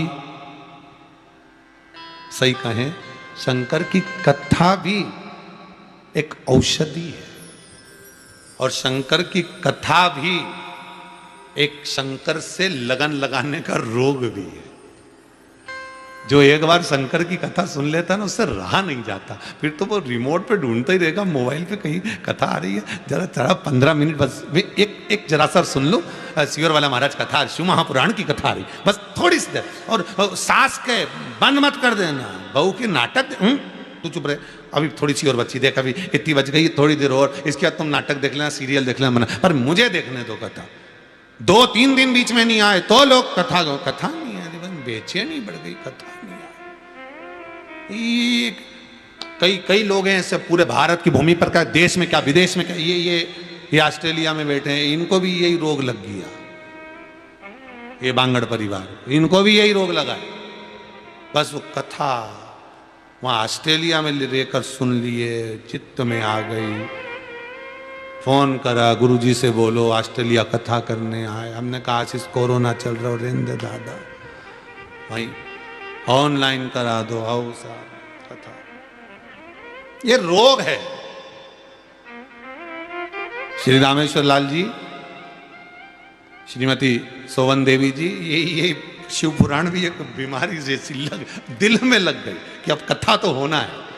और एक नहीं, आप सबसे निवेदन है, भगवान भोलेनाथ से प्रार्थना करना, कुबेर भंडारी से प्रार्थना करना, कुबेरेश्वर महादेव से प्रार्थना करना, महाकाल विश्वनाथ से प्रार्थना करना कि हे शंभु, हम आपकी शिव महापुराण की कथा सुन रहे हैं, ऐसी कृपा करना, इतना धन हमको देना, इतना वैभव हमको देना, ऐसा धन देना कि गलत जगह पर न लगे, धन ऐसा देना कि एक बार शिव महापुराण की कथा करवा सके, ऐसी संपदा हमको दे दे, हम भी करवाएं और अपने जीवन को सार्थक करें, हम भी अपने पूर्वजों को पार लगा दें। ऐसी कृपा बस एक बार कर दे, ऐसी कृपा कर।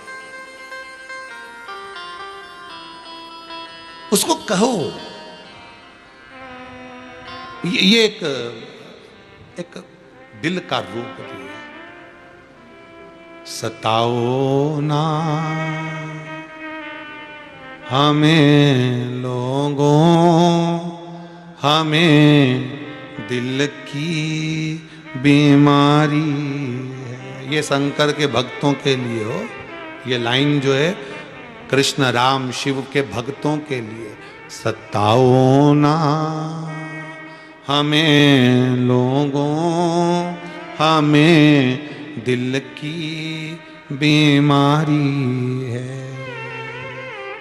हमारा वेद, हमारा वेद दुनिया में वो बाके। जब इस कुबरेश्वर धाम में रुद्राक्ष महोत्सव हुआ था, लोगों को रुद्राक्ष जो दिए गए थे, जितने लोग रुद्राक्ष लेकर गए थे उनको मालूम है कि कोरोना महामारी का क्रम चालू हुआ, इतना लोगों को कोरोना दुनिया भर में फैलता रहा, फैला, पर आपके घर में रुद्राक्ष का पानी था, रुद्राक्ष था, श्री शिवाय नमस्तुभ्यम का जाप था, तो कोरोना महामारी जैसी भी तुम्हारे सामने आ गई, परिवार में आ गई, पर किसी का बाल बांका नहीं हुआ, वापिस ठीक होकर आ गया, वापिस ठीक हो। और कभी योग लगे ना तो ये रुद्राक्षोत्सव, ये चितावली हेमा में हुआ था, इसके पास में कम से कम 52 गांव लगे हैं, थोड़े दूर दूर पे, भले जंगल एरिया, पर किसी एरिया में जाकर पूछ लेना कि हाँ यहाँ कोरोना महामारी का कोई प्रकोप पड़ा क्या, किसी को बीमारी हुई क्या, क्योंकि बाबा की भक्ति में ऐसे डूब चुके थे, ऐसी भक्ति में रम गए थे कि बीमारी अगर सामने आ भी गई ना तो बाल बांका नहीं, कोई मरा नहीं, प्राण नहीं छूटे। जिसको शंभू ने पकड़ा फिर उसको यमराज पकड़ सकता है क्या?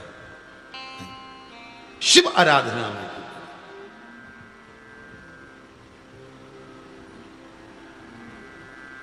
शंकर की आराधना और रुद्राक्ष शिव और गुरु, गुरु सतगुरु, इनको पहचानना बड़ा कठिन है।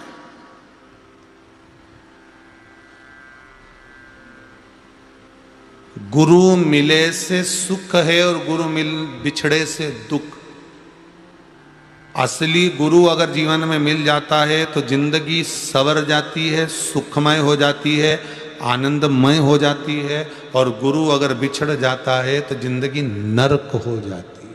असली गुरु मिल जाए, शिव मिल गया तो जीवन सार्थक हो जाता है, शिव बिछड़ जाए, मुख से शंकर का नाम निकल गया, हम छोड़ दिए, अब शंकर से हमें कोई मतलब ही नहीं, अब हम शंकर के मंदिर ही नहीं जाते, अब तो हमने दूसरा कोई पकड़ लिया, फिर तीसरा कोई पकड़ लिया। शंकर के विमुख अगर आप हो गए, शंकर से अगर आप छूट चुके हो, शिव को हम जपते ही नहीं, हम शंकर का प्रसाद ही नहीं लेते, हम शंकर का नाम ही नहीं जपते, तो समझ लेना जीवन नरक है।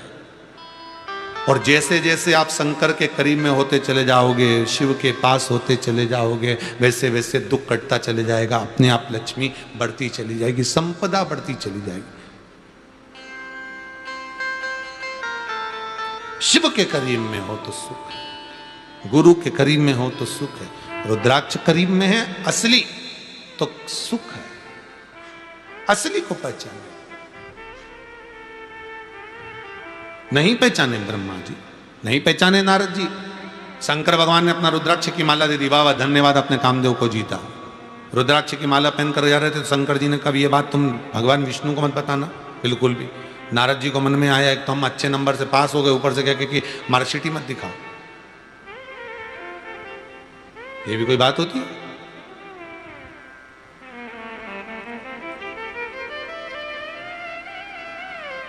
डिग्री,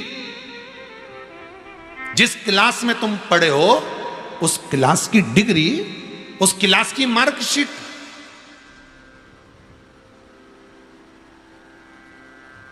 तुम्हारे पास में होगी और दुनिया के लोग कहेंगे बहुत पढ़ा लिखा है साहब, इसने तो ये पढ़ाई करी और क्या क्या डिग्री उसके पास में है, क्या क्या डिग्री उसके पास में। पर परमात्मा को ना तो तुम्हारी डिग्री से मतलब है, परमात्मा को ना तुम्हारी वो मार्कशीट से मतलब है। परमात्मा तो कि मेरी डिग्री है कि नहीं इसके पास में वो देखना पड़ेगा, इसके माता पिता ने इसको भजन का संस्कार दिया कि नहीं दिया, भक्ति का संस्कार दिया कि नहीं दिया, स्मरण का संस्कार दिया कि नहीं दिया, भगवान ये देखता है, भगवान ये देखता है। वो डिग्री होना चाहिए, वो डिग्री। अरे भजन भोले बाबा का करते रहोगे तो संसार सागर से तरते रहो।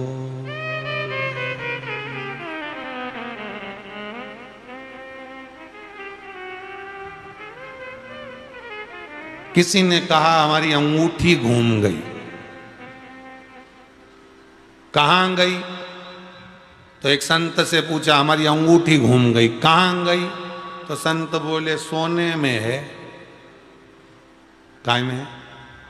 तो सामने वाला व्यक्ति ने माथा खुजा के बोला सोने में ही तो थी। तो क्या बस अंगूठी घूम गई? तो संत बोले सोने में है। तो सोने में ही तो थी, तो बस जिसमें थी उसी में चली गई, जिसमें थी उसी। संसार भी जिसमें है उसी में समाना है, उसी में।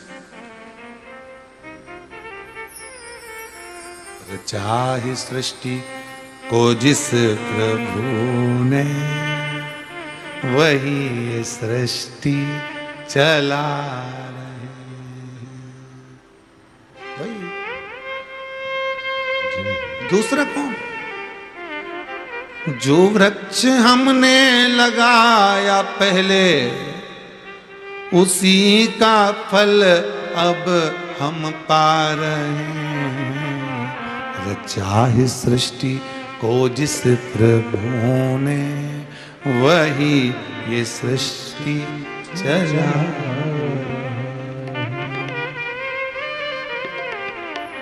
इसी धरा से शरीर पाया, इसी धरा में फिर सब समाया। हे सत्य नियम यही धरा का, हे सत्य नियम यही धरा का। एक आ रहे हैं एक जा रहे हैं। रचा है सृष्टि को जिस प्रभु ने वही ये सृष्टि चला रहा है। रचा है सृष्टि को जिस प्रभु ने वही ये सृष्टि चला रहा है।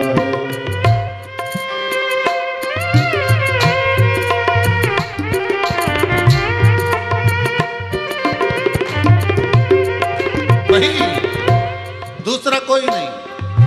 जो वृक्ष हमने लगाया पहले, जो वृक्ष हमने लगाया पहले, जो वृक्ष हमने लगाया पहले, जो वृक्ष हमने लगाया पहले, उसी का फल अब हम पा रहे हैं। रचा है सृष्टि को जिस प्रभु ने वही ये सृष्टि चला रहे हैं। रचा है सृष्टि को जिस प्रभु ने वही ये सृष्टि चला रहे हैं। भगवान जिसने रचा वही चला सकता। हमें लगता है हम चला रहे, हमको लगता है हमने कमाया, हमें लगता है हमने बनाया, कुछ भी तुम्हारा नहीं है, सब उसी ने बनवाया, उसी का है। भेजा उसने था, कोरोना महामारी फैलाई, उठा लिया। अटैक आ गया, शुगर बढ़ा दी, कोई बीमारी दे दी, उठा लिया। वो तुरंत भेजेगा भी, ले भी जाएगा, बराबर भी कर देगा, हिसाब पूरा लेवल का चलाता रहेगा। इधर लोग मर भी रहे थे कोरोना में और उधर लोग पैदा भी हो रहे थे कोरोना में, निभा रहा था। एक आ रहे हैं, एक जा रहे हैं, आ रहा है जा रहा है संसार। देवर्षि नारद के भीतर से अहंकार था, माला फेंक दी रुद्राक्ष की। रुद्राक्ष का यदि अपमान करे तो फिर जीवन सार्थक नहीं हो सकता। शंकर का अपमान करने वाला कभी सुखी नहीं रह सकता। नारद जी ने, देवर्षि नारद ने जाकर भगवान विष्णु से कहा, भगवान विष्णु ने उसका बंदर का मुख बनवा दिया, क्योंकि शिव की निंदा करने वाला, सुनने वाला दोनों बानर की योनि पाता, दोनों पशु की योनि पाता।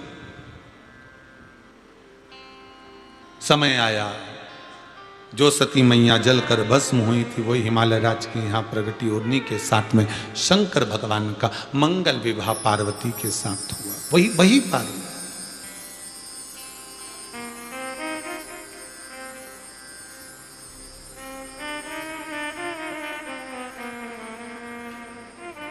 देवर्षि नारद के भीतर का अभिमान चला गया।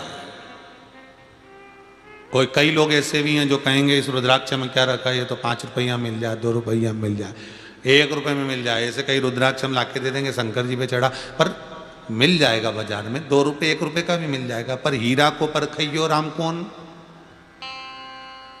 एक अच्छा जोरदार नग तुमको मिल जाए और तुम किसी के पास लेके जाना, भैया कितने का, कबाड़ी से पूछना, चमक तो अच्छा रही है, दे दो, ले लो 1-2 रुपया। फिर कपड़े वाले के पास जाना, बहुत अच्छा चमक रही है, दे दो, हम कपड़े की दुकान पर रख लेंगे, 5 रुपये ले लो। फिर किसी और के पास जाना, वो तुम्हें 10 रुपये दे देगा। फिर सुनार के पास जाना, इतना जोरदार हीरा, 5000 रुपये देता हूँ, दे दे, लाभ भी हाल दे। फिर किसी जौहरी के पास जाना, अरे ये तो 10 लाख का, 10 लाख पकड़, हीरा मुझे दे दे। फिर भी उन्हें, फिर किसी राजा को सूचना मिल जाएगी, इतना जोरदार हीरा है, राजा कहेगा मेरी पूरी सत्ता ले ले, ये हीरा मुझे दे। हीरा को परखइयो राम कोई नहीं। परमात्मा को परख कौन करे, रुद्राक्ष की परख कौन करे, शंकर की परख कौन करे, जिसने शिव को पहचान लिया। शंकर का शिवलिंग, शंकर की पूजन, शंकर की आराधना, शंकर की कथा, शिव महापुराण, वो हीरा है जिसको पहचानने वाला ही समझ सकता है। और जो पहचान गया उसकी कीमत शंकर भगवान ने बढ़ा दी। जिसने जान लिया कि शिव पुराण में है क्या, शंकर की कथा में है क्या, जो जान गया, शंकर ने उसकी कीमत बढ़ा दी, उसकी कीमत।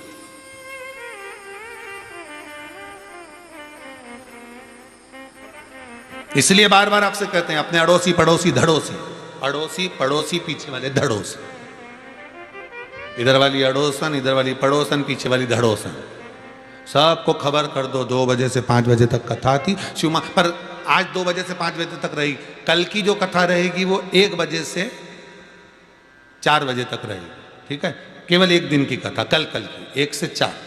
फिर परसों की वापस 2 से 5 हो जाएगी। वो 1 से 4 इसलिए कोई कारणवश हो जाता है, चैनलों पर चलता रहता है। अब ये तो बाबा का योग आ रहता है ना, तो जैसे इधर हिला, इधर कहीं ना कहीं थोड़ा बहुत ऊंचा नीचा होता रहता है, वो तो चलता रहता है, कोई दिक्कत। तो वो 2 से 5 की जगह 1 से 4 भी हो सकता है, हो जाता है। कभी कभी सुबह सुबह मॉर्निंग वॉक करने जाते हो, रोज 5 बजे जाते हो, कभी 5:30 पे भी जा सकते हो, कोई जरूरी नींद लग गई तो उसमें कौन सी बड़ी बात है। ये तो अपने भगवान की, तो तुम ये मत सोचना हो। तो कल की जो कथा रहेगी वो कितनी बजे रहेगी, है? हाँ, तो जो सोने वाले व्यक्ति उनको क्या कहोगे कि तुम कल 1 से 4 मत सोना, 2 फिर 5 बजे के करीब में सो जाना। तो ये तो केवल कल की हो, परसों से तो फिर वही टाइम आ जाएगा, फिर वापस देख लेंगे तेरा क्या होगा रे कालिया, ठीक है, फिर वापस वही 2 से 5। अपने चिंता नहीं, कालों का काल महाकाल है।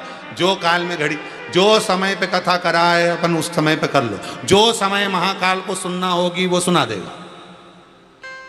हो सकता है कल अमावस्या दोपहर में, शाम को वही 4-5 बजे तक, इसलिए शंकर भगवान ने सोचा होगा कि अमावस्या में कल की कथा होना चाहिए, तो जीवों का कल्याण हो जाएगा। ना जाने कितने अधोगति में मरे हैं, उनका उद्धार हो जाएगा। इसलिए उनने सीधे चैनल से जोड़ा और के 5 बजे समापन होने वाली, 1 से चालू करो 4 बजे तक। तो भगवान ने कहा सबकी मुक्ति हो जाए, जितने अधोगति में मरे, जितने कैसी अवस्था में मरे, सबको तारने के लिए कल की अमावस्या की कथा 1 से 4, फिर नवरात्रे वापिस 2 से, फिर अपनी हुई 2 से 5 भजन कीर्तन।